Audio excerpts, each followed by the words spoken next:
Salut à toutes, salut à tous et bienvenue dans cette nouvelle vidéo sur la chaîne, c'est mon avis 2. Vous le savez, cette chaîne secondaire qu'on a créée pour vous parler d'autre chose que des smartphones. Et en l'occurrence, aujourd'hui, je vais vous parler de la Galaxy Watch 8 de chez Samsung. Une montre connectée qu'on a déballée sur la chaîne il y a quelques jours et que j'utilise depuis quelques jours donc avec le Galaxy Z Flip 7 dont vous avez vu passer le déballage et le test sur la chaîne, c'est mon avis principal. Le Z Flip 7, le nouveau smartphone pliant de chez Samsung, et ils avaient dévoilé en même temps chez Samsung donc le Z Fold 7 que j'espère tester bientôt mais qui coûte très cher, et la nouvelle gamme Galaxy Watch. Alors les nouveautés par rapport à la Watch 7 pour une fois sont visibles, parce que c'est vrai que chez Samsung des fois ils se la jouent un peu à la Apple, c'est-à-dire que d'une année à l'autre on voit pas vraiment physiquement, esthétiquement les nouveautés d'un produit. Et bien cette année ils ont vraiment tout changé. Alors tout changé, oui et non, en tout cas au niveau du design, c'est plus du tout le même boîtier. Ça, c'est vraiment chouette. Ils ont même changé, vous l'avez vu dans la vidéo de déballage, le système pour changer le bracelet, avec les petits boutons ici, et puis on clipse le bracelet. C'est très bien, c'est plus les petites, les espèces de petites pins métalliques sur ressort. Maintenant, c'est un système que j'arrive pas à enlever d'ailleurs, avec un bouton, voilà, et avec un espèce de petit, je sais pas comment on pourrait dire ça, une espèce de truc qui s'enclipe là, voilà, comme ça. Bref, ça marche très très bien. Le boîtier, comme vous le voyez maintenant, il est presque carré, en tout cas il a la même forme que les icônes du système One UI. C'est quelqu'un, l'un d'entre vous, qui m'a fait remarquer ça dans les commentaires, et c'est vrai que c'est judicieux comme trouvaille. C'est l'espèce de carré arrondi, c'est la forme des icônes qu'on voit sur le système One UI depuis plusieurs années chez Samsung, c'est ni vraiment carré ni vraiment rond, et ben c'est la même forme pour la montre, et quand j'ai lu ce commentaire, je me suis dit mais ouais, mais c'est exactement ça. Le cadran, c'est toujours le cadran rond qu'on retrouve sur toutes les Galaxy Watch depuis maintenant plusieurs années, et ils ont amélioré tout le système, puisque maintenant c'est bon, c'est fondamentalement la même chose, mais ils ont un petit peu tout amélioré au niveau des activités physiques, au niveau des widgets, au niveau des réglages. On peut vraiment paramétrer plus de choses qu'avant. C'est un écran qui est magnifique au quotidien, c'est vraiment ça que j'ai le plus apprécié. L'écran est très lumineux, il monte à 3000 nits, et il est très précis. Il y a un taux de PPI qui est très élevé. C'est rare d'avoir un écran d'une telle qualité sur une montre connectée. Il y a vraiment que sur une Apple Watch, par exemple, que vous allez retrouver ce genre de qualité d'écran. C'est d'habitude sur les montres connectées des écrans de basse qualité, en tout cas avec un nombre de pixels limité, avec un taux de rafraîchissement limité, etc.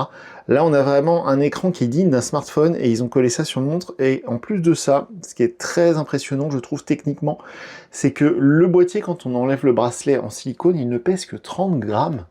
C'est vraiment hyper léger, et au quotidien ça se ressent, la montre est extrêmement légère. Alors je rappelle que celle-ci c'est la 40 mm, c'est pas la 44, donc c'est le plus petit modèle, c'est le moins cher entre guillemets, alors ça coûte quand même 380 €, 379 € au moment où j'enregistre cette vidéo, le prix officiel de cette Galaxy Watch 8 40 mm, et pour moi, qui est des petits poignets, c'est le format idéal. Vraiment, je ne regrette pas du tout. Le 44, ça aurait été vraiment trop gros.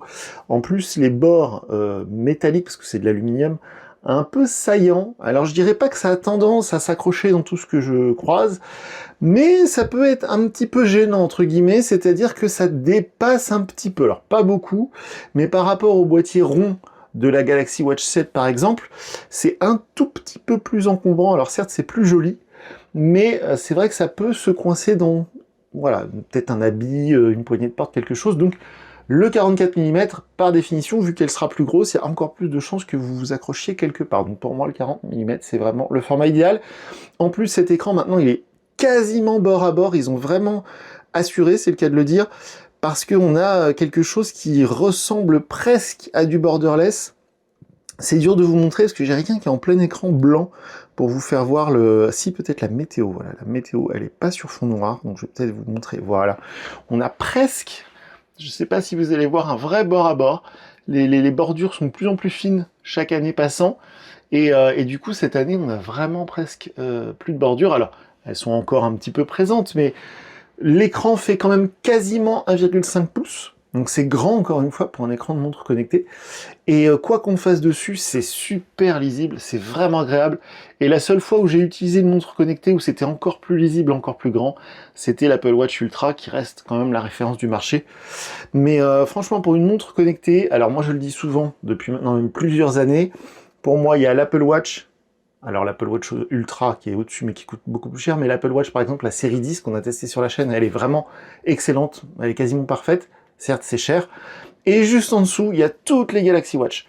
Que ce soit la 6, la FE, la 7, 7, 8, j'ai jamais testé encore la Watch Galaxy Watch Ultra, qui paraît-il est plutôt bonne, alors moi c'est le design qui me gêne beaucoup, donc c'est pour ça que j'ai jamais testé encore, mais elles sont toutes les montres Samsung largement au-dessus de la concurrence. Alors je sais qu'il y a beaucoup de fans des produits Google. La Google Pixel Watch, la première du nom, l'avait testée. Elle coûte très cher, on est à 350 €, donc comme la Galaxy Watch chez Samsung. Mais voilà, j'accroche pas trop ni sur les smartphones Pixel, qui sont un peu fades à mon goût, ni à la montre qui est pareil, un peu fade, avec ce design rond, là, c'est très épuré, ça me séduit pas des masses. Donc je préfère largement cette Galaxy Watch. Alors dans cette nouvelle version 8, je la trouve vraiment très réussie. C'est comme les smartphones, hein. Cette année, en 2025, je trouve que Samsung a fait très fort du côté des téléphones et du côté donc de la montre, que ce soit le S25, le S25 Ultra, le S25 Plus, qu'on n'a pas testé mais paraît-il est réussi, le S25 Edge, on l'a testé mais l'autonomie malheureusement est catastrophique, le nouveau Z Flip 7 qu'on a testé la semaine dernière sur la chaîne qui est très bon, le Z Fold 7 a priori est très réussi également, et donc cette Galaxy Watch 8 pour moi c'est vraiment un sans faute. J'adore le design, j'adore au quotidien le paiement sans contact, ça marche très bien, la détection automatique des exercices physiques, ça marche très bien, tout ce qu'on peut recevoir en notification, c'est la seule montre Android, et je pèse mes mots, sur laquelle j'ai aucun problème de notification.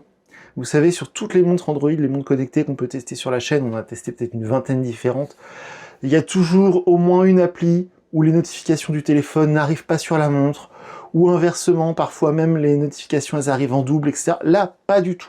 Là, c'est la seule montre Android, mais vraiment, hein, pardon, j'insiste là-dessus, où il n'y a pas de prise de tête avec les notifications, ni même avec les applications. Les applications qui sont sur le téléphone, si elles sont disponibles sur la montre, elles vont s'installer toutes seules. Je vous donne un exemple tout bête, Spotify, WhatsApp, ça se fait tout seul. Les notifications, on n'a rien à régler quand on installe l'appli au début, la Samsung Galaxy Wear, donc qui est l'application pour gérer la montre. On clique une fois sur autoriser et tout se fait tout seul, alors qu'il y a beaucoup d'autres constructeurs.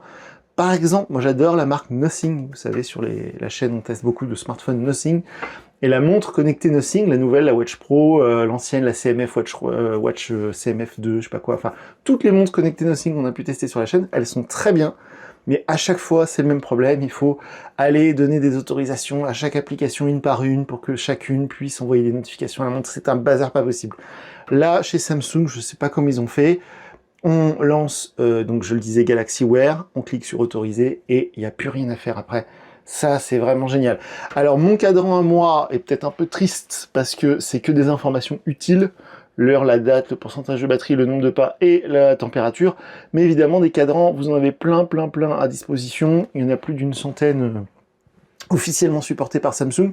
Et sur le Google Play Store, vu qu'ils ont gardé ce format rond, il y en a presque des milliers, hein, des cadrans. Alors certains sont payants, certes. L'année dernière, ou il y a 2 ans, sur la Galaxy Watch 6 de mémoire, j'avais installé le cadran Fallout. Vous savez, il y a eu cette série sur Prime Video Fallout. J'avais installé le cadran qui allait avec. Bref, il y a un cadran pour tous les goûts. Et moi, celui que je préfère, c'est celui qui est le plus simple, le plus basique. Donc vraiment, si je devais lui donner une note sur 10, très sincèrement, et malgré son prix, je suis à 10 sur 10, je n'ai rien à lui reprocher. Elle est agréable à porter, elle est confortable, elle est légère. L'autonomie, j'en ai pas encore parlé, mais l'autonomie est excellente, puisque vous voyez là, je suis sur ma 2e journée. Il est bientôt 10 h du matin, j'ai passé toute la journée d'hier avec la montre au poignet. Je l'ai éteinte vers 22 h, je l'ai rallumée ce matin à 8 h, il me reste 52% de batterie, donc ce qui signifie que je vais pouvoir aller jusqu'à la fin de la journée sur ces 52%. C'est 2 jours sur une charge. Moi, je l'éteins la nuit. Si vous la portez la nuit, il faudra peut-être la recharger le matin avant de partir bosser. Mais sinon, si vous faites comme moi, vous l'éteignez la nuit, eh bien, c'est 2 jours sur une charge. Encore une fois, pour une si petite montre qui est si légère, je trouve ça vraiment chouette. Et comme je le disais tout à l'heure, au niveau de la connectivité avec le smartphone, pas seulement les notifications, mais des choses toutes simples, ça marche très bien. Je vous donne un exemple. Vous avez votre casque ou vos oreillettes, vous écoutez de la musique, un podcast, ce que vous voulez. Eh bien évidemment, comme sur un iPhone avec l'Apple Watch, quand vous levez le poignet, la montre, elle sait que vous écoutez un truc, genre Spotify, elle vous met une petite icône, vous cliquez dessus, ça vous ouvre Spotify, vous pouvez contrôler ce que vous écoutez. C'est tout bête, ça paraît tout bête. Techniquement, normalement, toutes les montres connectées font ça, mais je vous assure que pour en tester beaucoup au quotidien, c'est pas toujours le cas. il y a plusieurs fois où je me suis agacé avec des montres connectées, je suis en train d'écouter Spotify sur le téléphone, Spotify est installé sur la montre, et quand je fais ça, je peux pas le contrôler. Là, c'est pas le cas, ça marche très bien. Encore une fois, ça se synchronise tout seul, tout se fait automatiquement. Les applications qui sont préinstallées, alors il y en a certaines qu'on ne peut pas désinstaller. Je vous donne un exemple, c'est le Samsung Wallet, que je n'utilise pas, je préfère le Google Wallet, et voilà, ça on peut pas le virer. Alors maintenant, il y a même Gemini sur la montre. Alors on peut lui dire, ouais, Gemini, combien font 62 puissance 42? Bon, ça, moi, je le fais pas, mais si ça vous intéresse, vous pouvez le faire. Évidemment, les appels, ça marche très bien. Le micro, quand moi, j'essaie au volant, le micro, en plus, il tombe du bon côté, donc c'est plutôt bien conçu. Donc la personne vous entend bien. Le haut-parleur est très puissant, donc on entend bien la personne. Bref, ça marche vraiment très bien. Tout ce que je peux tester, moi, sur une montre connectée, à chaque fois que je l'ai testé sur celle-ci, je me suis dit, bah, voilà, c'est très bien, c'est validé, bravo, c'est génial. Dernier exemple, la luminosité de l'écran, je vous parlais des nits, donc la mesure, l'unité de mesure pour la luminosité des écrans, en plein soleil. En ce moment, on a un vrai beau soleil. Même en plein soleil, ça reste lisible. Donc c'est pareil, toutes les montres connectées ne sont pas si bonnes en plein soleil. Donc vraiment, bravo, tout est très réussi. On l'a vu aussi, et j'en termine par là, c'est la seule montre connectée du marché avec l'Apple Watch qui se recharge avec un chargeur à induction. Donc pas besoin de brancher un petit truc avec des petits connecteurs sur ressort. Même la Google Pixel Watch, elle est avec des petits connecteurs sur ressort. Bref, c'est vraiment le top. Et je parle rarement des histoires de santé dans les montres connectées. Évidemment, elle compte très bien le nombre de pas. Elle n'est pas ni pessimiste ni optimiste sur votre nombre de pas. Évidemment, elle mesure votre rythme cardiaque, elle mesure l'oxygène dans le sang, elle mesure toutes ces choses-là. Et elle fait aussi l'ECG. Je sais pas si vous êtes familier avec le terme, mais en fait, si vous positionnez vos doigts sur les boutons, vous bougez pas comme ça, vous faites bien la procédure, ça mesure même, ça fait, vous savez, un électrocardiogramme comme à l'hôpital. Ça marche très bien. Donc voilà, super montre. Si vous regardez cette vidéo parce que vous hésitez à vous lancer, vous dites, ouais, quand même, c'est un gros budget, je suis d'accord.